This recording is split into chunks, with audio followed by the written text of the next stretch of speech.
Judging by the title of this video, you probably know what's going to happen. I'm previewing the NFL season. Yay! Um, this is one of my favorite jerseys, by the way. I love the White Eagle jerseys. Love them. So might as well do this shit. Just because. So, and for shits and giggles.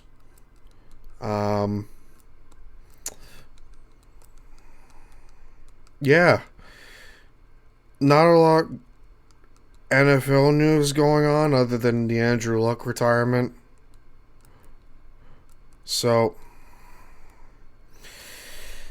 in a nutshell, this is just going to be me talking bullshit and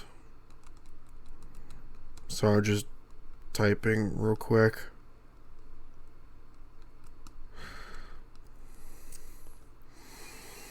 Yeah, not a lot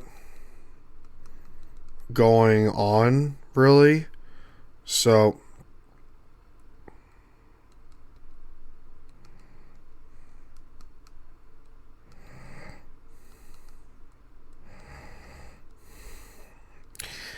other than that, just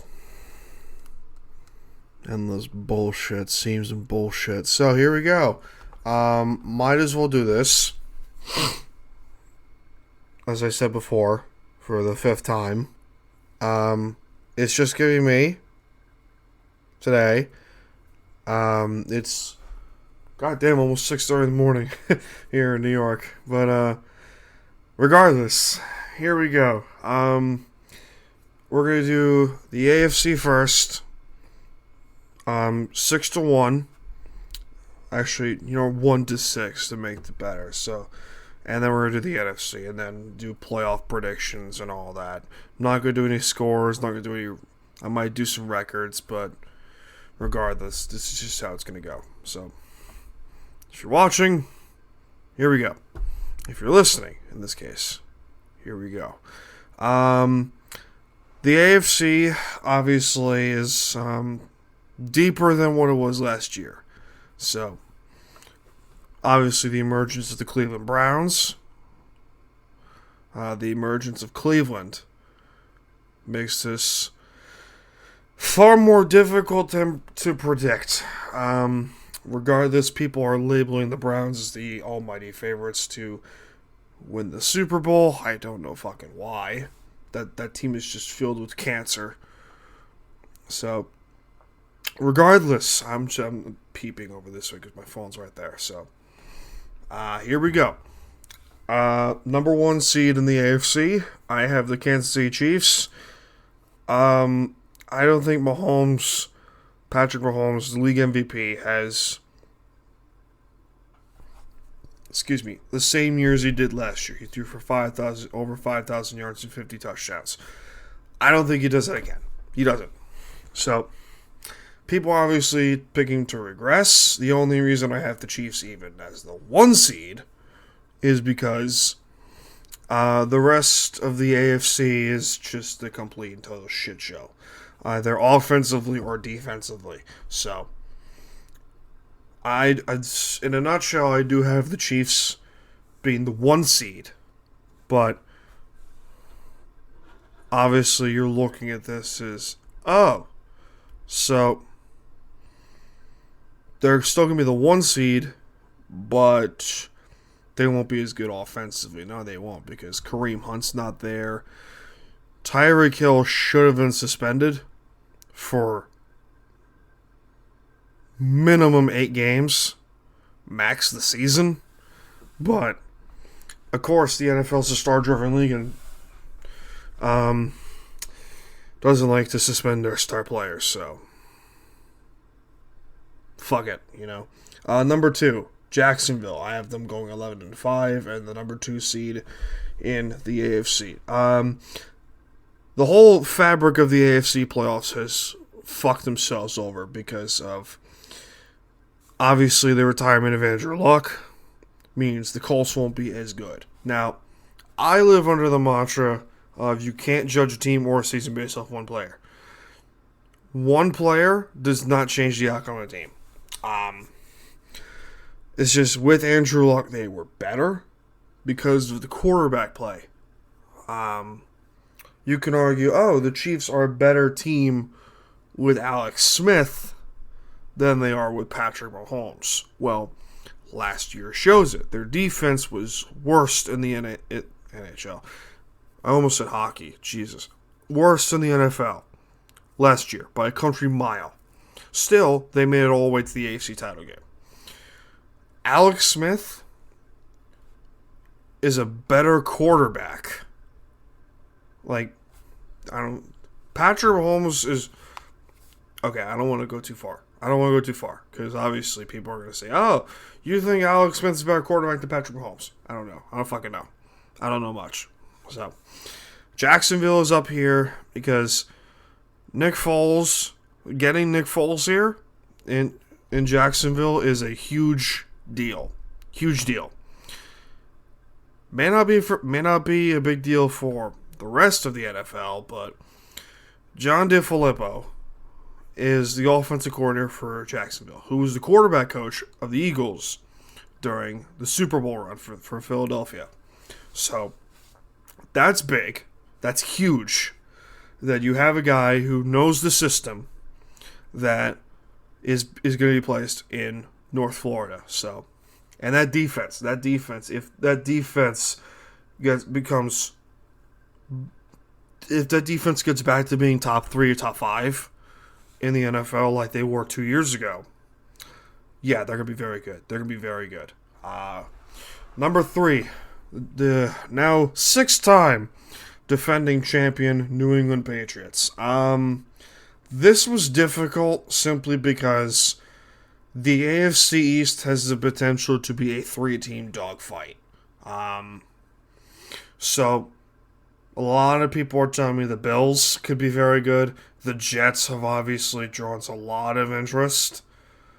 The Patriots, to me, are the more superior out of all of them. I'm not saying this because my girlfriend's a Patriot fan. I've watched a ton of football.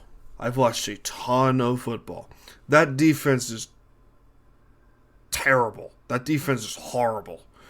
Yet, because of a Jared Goff fuck-up, people are labeling the Patriots last season as, the greatest defensive performance in NFL history. Bullshit.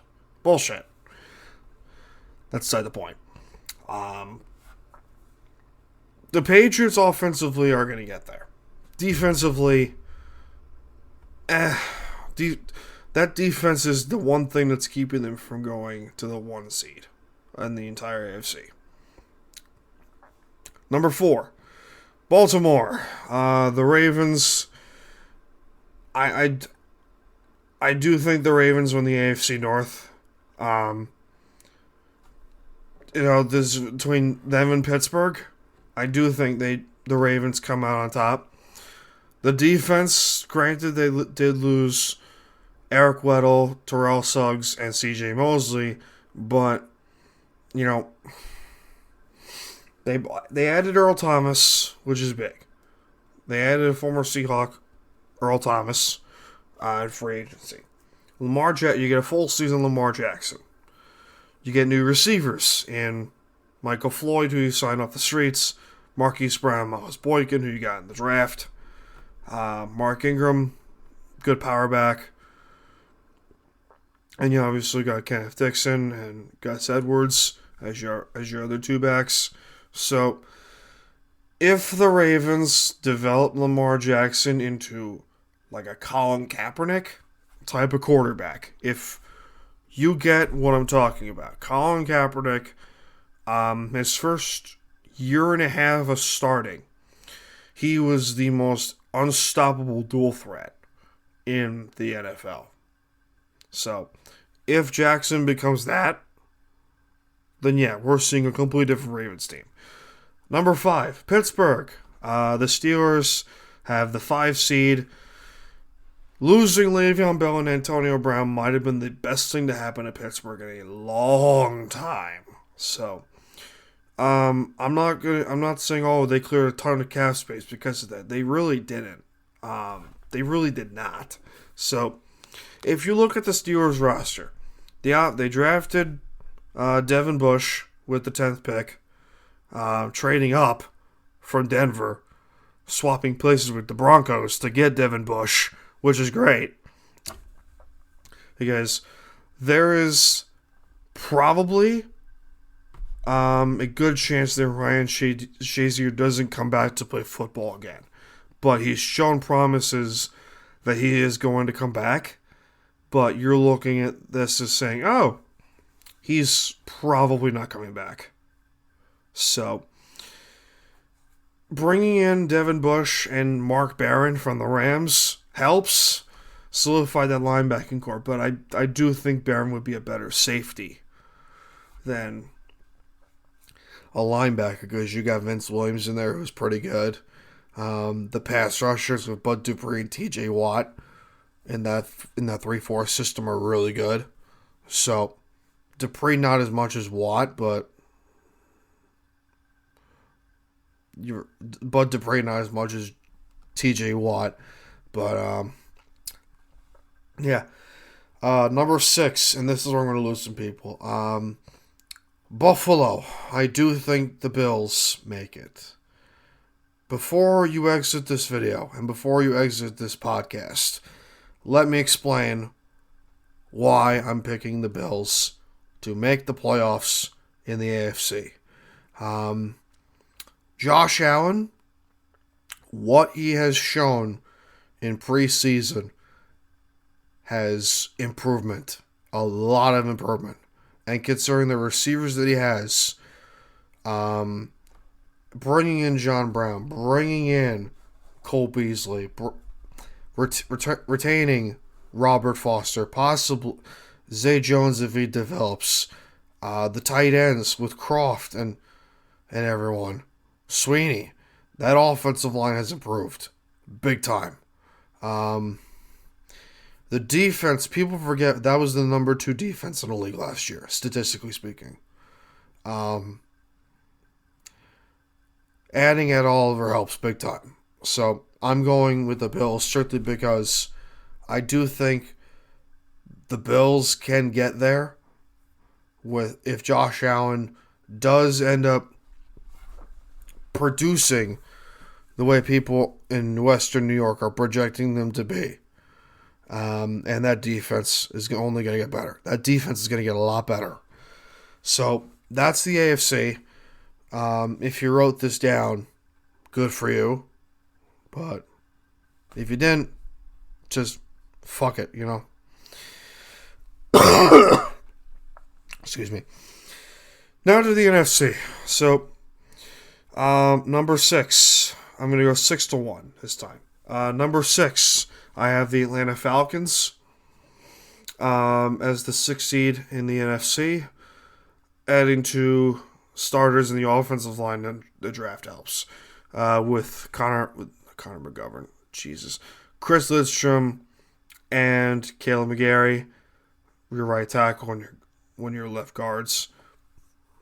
That helps a lot. And the offense is Dirk Koetter as the offensive coordinator is going to help. People forget that Matt Ryan, prior to his MVP season, his career best year was in 2012 when Dirk Koetter was the offensive coordinator. People forget that. People really forget that team. That was a really fucking good team. So, yeah, I do think Atlanta improves, and I do think the Falcons get in as the 6th seed. So, number 5, the Los Angeles Rams, the defending NFC champs. Yeah. It's not that I don't hate the Rams. I don't. I'm happy that LA is getting some glory with the Rams. I'm really happy about that. It's just losing to Ndamukong Suh, John Sullivan, Roger Saffold, potentially having 50% of Todd Gurley. That's going to hurt. That's going to hurt a lot. Because Jared Goff, his offense runs around Todd Gurley. If you don't get... I know they have this kid, Darrell Henderson, who they picked in the draft, the 3rd round, I think. But you're asking a lot of Jared Goff. We don't even know what Jared Goff is. We don't know who he is. Is he, a guy that potentially is going to throw for 4,500 yards? Or is he going to throw for 2,000 yards, 10 touchdowns and 31 interceptions?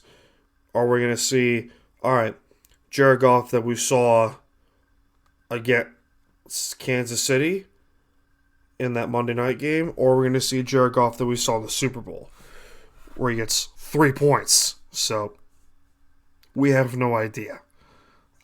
Losing to Ndamukong Suh hurts a lot. Because people say, the defense will be good against Aaron Donald. No, it won't. You need a defense is a group of 11 guys. So losing to Ndamukong Suh hurts because you don't have that two-man pressure of Donald and Suh on that defensive line. Now, they obviously address that by bringing Clay Matthews and projecting him to start opposite of Dante Fowler in the linebacking core. But at the same time, you're looking at this as, the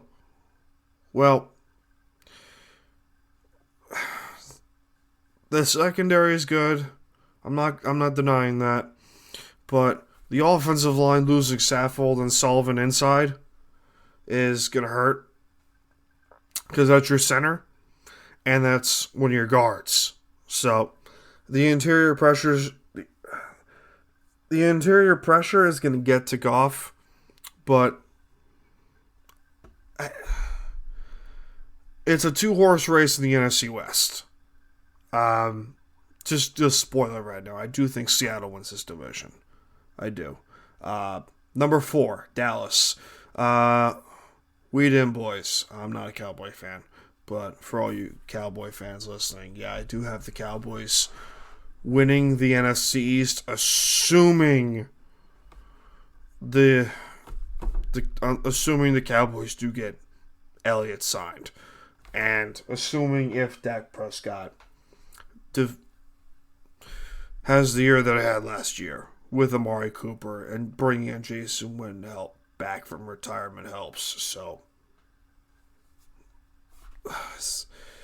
the defense is good. The defense is really good. And it's if they are to win the NFC East, it won't be close. It actually would be close between them and Philadelphia. It would be very close. But if they were one win more, like, because I have them at 10-6. If they were 11-5 and the Eagles were 11-5 as well, both those teams would make the playoffs. That's how close that division is. So yeah, Dallas at 4. Number 3. Now I just want to be completely clear. Seeds 1 through 3 in the NFC are 3-horse race. 3-horse race. Like,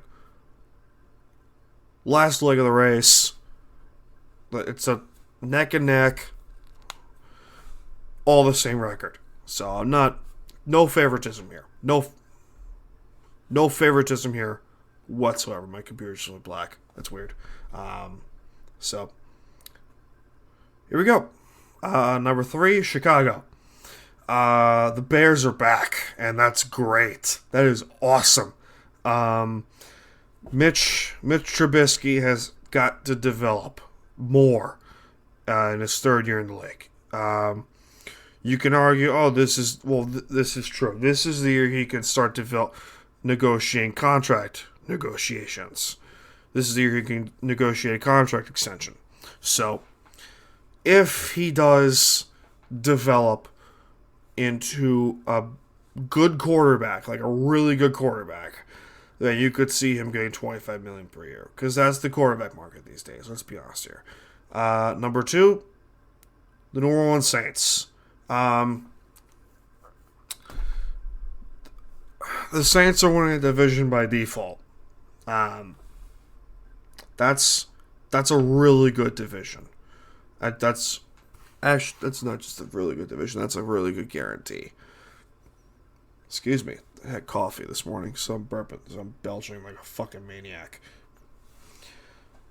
Adding Jared Cook is big for the Saints offense because you have that versatile big weapon in New Orleans that you haven't had since Jimmy Graham.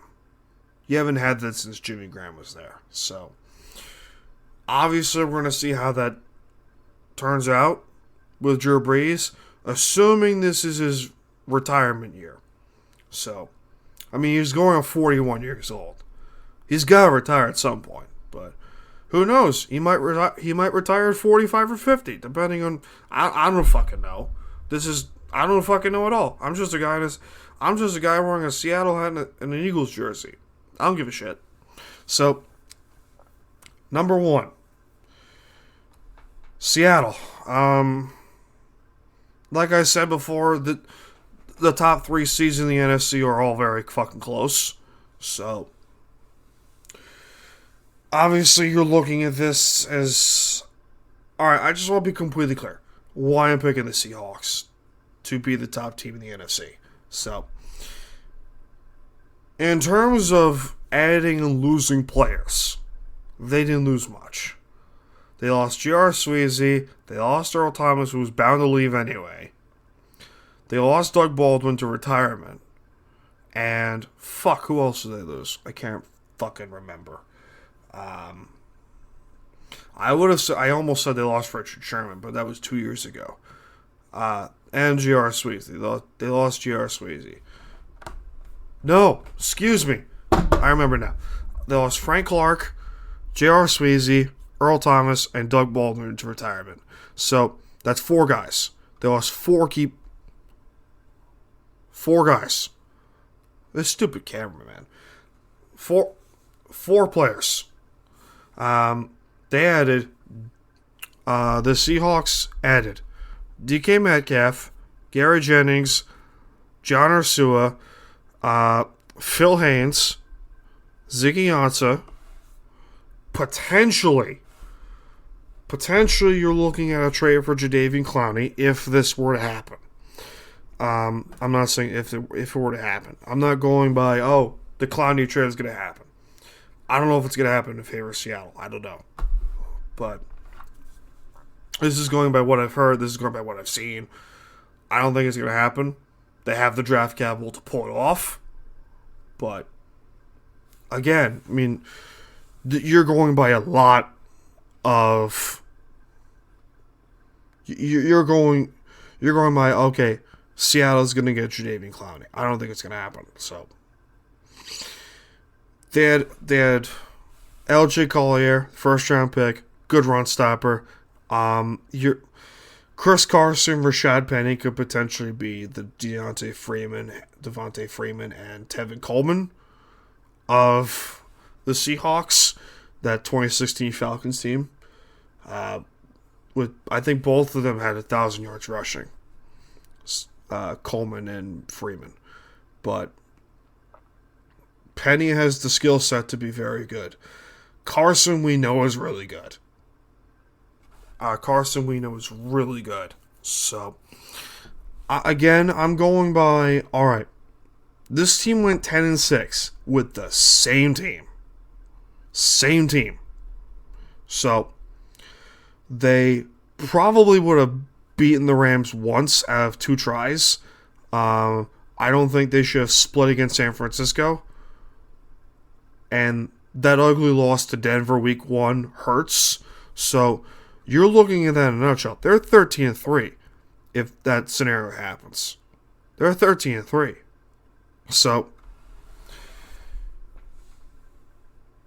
I'm going by, alright,